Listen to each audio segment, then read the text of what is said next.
start with the economy. Yes. How optimistic are you for the fourth quarter? Can you meet the target of 6.5% to 7.5% for 2022? Well, I think we will be able to manage at least 7% for the last year, and we are hoping to exceed, and I think it will happen. We will be able to exceed our projections of 6.5% growth for next year. For this year, and again, we're optimistic that the growth rate can actually go beyond 6.5 and hover maybe around 7%. That is for 2022 or 2023? For 23.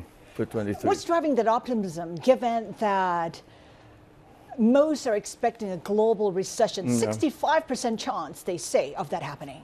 Well, because I believe that certainly there is so much space, room to grow, in the sense that we are starting very many new things now, I suppose, like every other economy.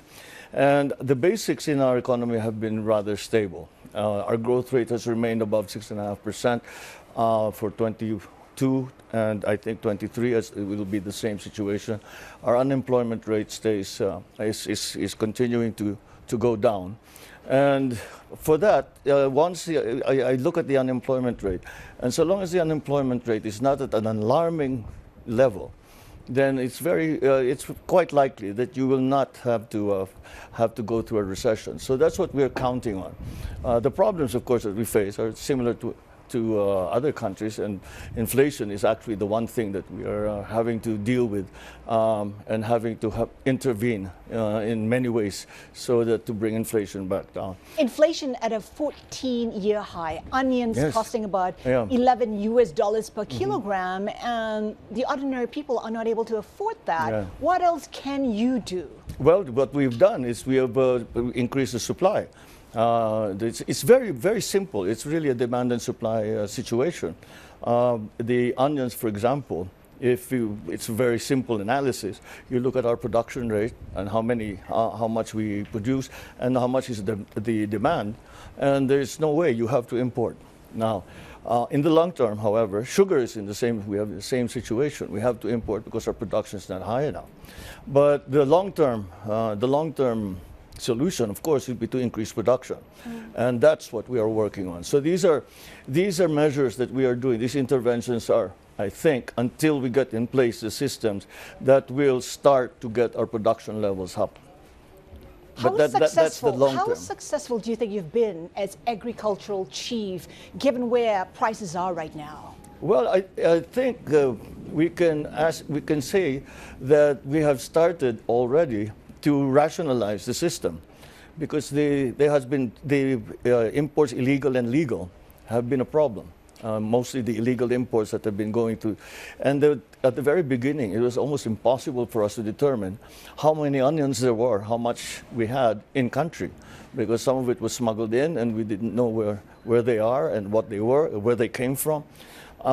So that we've rationalized that now, and our importation schedules are well established and well understood, and all done in keeping with the consultations that we've had with all the stakeholders, including the onion growers in the Philippines. Right. I want to talk about the South China Sea. You have said that you want to resume talks on oil exploration in the South China Sea with China. How do you think you can break that stalemate?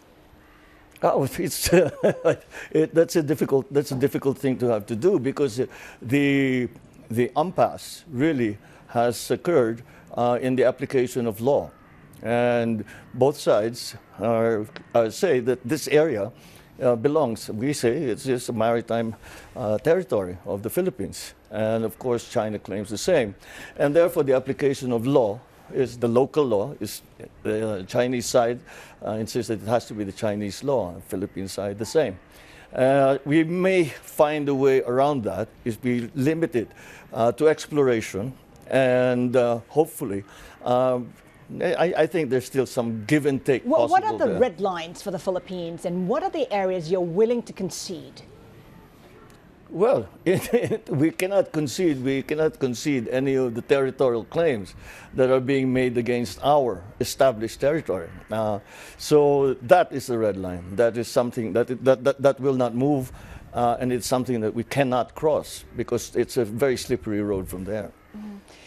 There are reports suggesting that China's militias swarming and perhaps looking to seize some of the land features. What are you doing about that? And is there any intention of lodging a diplomatic protest? Well, we send note verbals and we bring the attention, and that's why when I met with President Xi, both in APEC and the state visit that I just had to the People's Republic, I said we have to find a system so that these sort of things do not happen. Because if you look at we'll call them incidents that have been going on in the past few weeks, months, it really is a very clear indication that there's very poor communication between the two sides.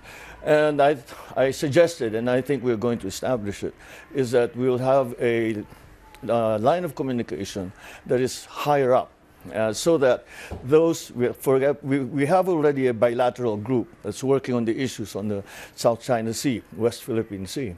And but I think I think that it should be raised to a certain level, so that the members of that bilateral group can directly call their president.